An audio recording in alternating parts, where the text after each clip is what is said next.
Turkey's embattled prime minister says he has no tolerance for protest, but that hasn't stopped clashes between police and protesters, which are especially fierce in Istanbul. Thousands of defiant demonstrators have swarmed into Taksim Square, Istanbul's Times Square, in the heart of the city.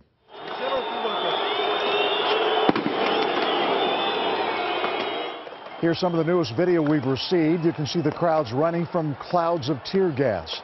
NBC's Richard Engel says this is Turkey's biggest show of force since the protest movement began almost 2 weeks ago. The unrest has spread to 78 cities across Turkey. The regime is democratically elected, but a University of Washington professor says 50% of the people do not feel they have a voice.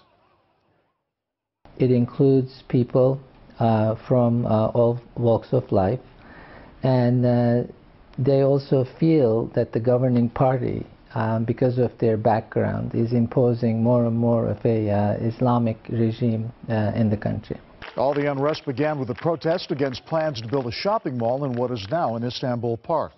With about 8,000 Turkish Americans living in the greater Seattle area, many know the owner of Cafe Turco in Seattle. He's the former president of the Turkish American Cultural Organization. King 5's Linda Brill is live at the cafe with a reaction to the developments in Turkey. Linda.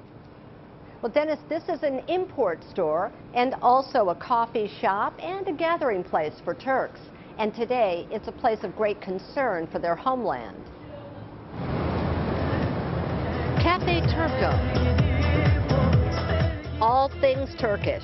Rugs, rings, Turkish food, Turkish coffee. What's on the owner's mind? Turkish TV. Cenchergo Kerry has been glued to the internet as violence erupts in his homeland. This is so sad. I mean, they're throwing rocks at police. Police is throwing, the pepper gas to them. A lot of kids are in the middle. The center of Istanbul, similar to New York's Times Square. This is the first breath you take when you arrive into Istanbul. This is a beautiful place. It's the starting point for hope.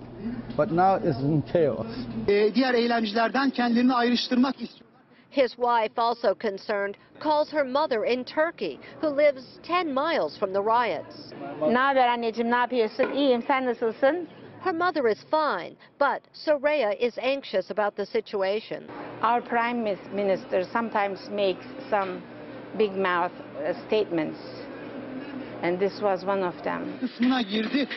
For the Gokeri family, it's home and a travel destination for millions of tourists a year.